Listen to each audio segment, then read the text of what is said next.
You've done it. I've done it. Every single person watching this has, at some point, made a decision so spectacularly wrong that you sat back afterward and thought, what was I thinking? Here's the uncomfortable answer. You were thinking perfectly. Your brain was doing exactly what it was built to do. It just wasn't built for this. Here's the thing about bad decisions. We assume they're caused by stupidity, laziness, weak character, a brief visit from your worst self. They're not. Bad decisions are caused by really good systems running the wrong software. Your brain is a 3-pound miracle that processes 11 million bits of information per second. It is also, under certain conditions, almost comically bad at making choices. Here's why. Reason 1. Your brain is lazy on purpose. Psychologist Daniel Kahneman spent a career mapping 2 systems inside your head. System 1 is fast, automatic, emotional. It makes most of your decisions before you've consciously started making them. It runs on pattern recognition and shortcuts called cognitive biases, little mental rules of thumb your brain developed to save energy. System 2 is slow, deliberate, rational. It's the part of you that can do long division, weigh pros and cons, and think 3 steps ahead. The problem? System 2 is exhausting. It costs real metabolic energy to run. So your brain, being the efficiency obsessive that it is, uses System 1 by default for almost everything. Fast, automatic, based on patterns. Great for, is that a predator? Terrible for, should I text my ex? The answer is no, by the way. It's always no. Reason 2, you're wired to feel, not calculate. Here's an experiment that broke everyone's brain when it came out. Researchers gave people a simple choice. Get $50 now, or get $100 in a month. Mathematically obvious, right? Wait a month, double your money. But when they scanned people's brains while they decided, the emotional centers fired up immediately for the instant reward. The rational centers tried to pump the brakes.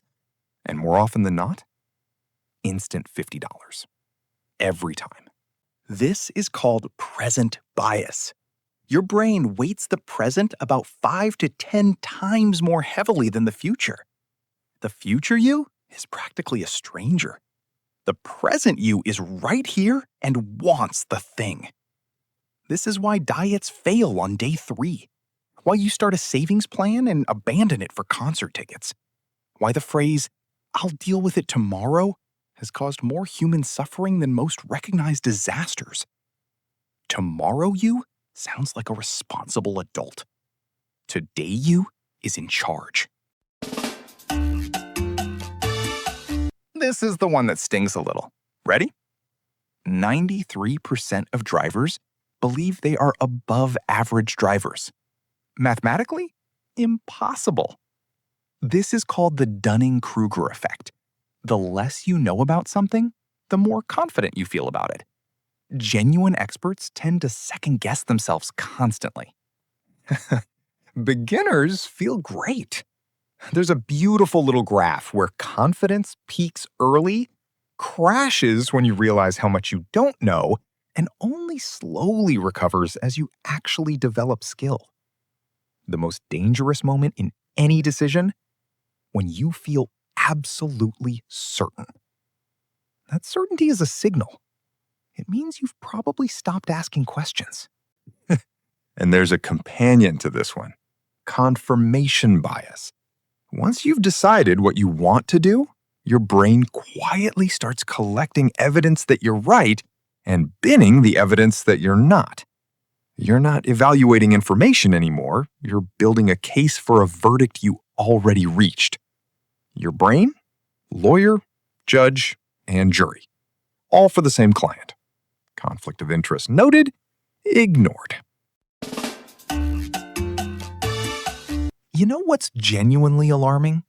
How much of what you decide has nothing to do with you. Social proof, the documented human tendency to look at what other people are doing and assume it's correct, is one of the most powerful forces in decision-making. If the restaurant is full, it must be good. If everyone else is panicking, you should probably panic. If nobody in the room is questioning the plan, neither will you. There's a famous series of experiments by Solomon Asch where people were asked to match the length of lines on a card. Dead simple, obvious answer. But when Confederates in the room all gave the wrong answer, a significant chunk of participants gave the wrong answer too, just to agree with the room. Not because they were stupid, because the brain reads social consensus as safety. Disagreeing with the group has historically been dangerous. The instinct to conform is deep and old. And in a meeting room where someone is proposing a terrible idea that everyone's nodding along to, extremely inconvenient. So, what do you do with this? You can't upgrade the hardware. The brain you have is the brain you've got. But knowing the bugs is half the fix. Your brain is remarkable. It's also been taking shortcuts since before language existed. You're not bad at decisions. You're human at decisions. The difference is knowing which one it is. Yoink out. Subscribe.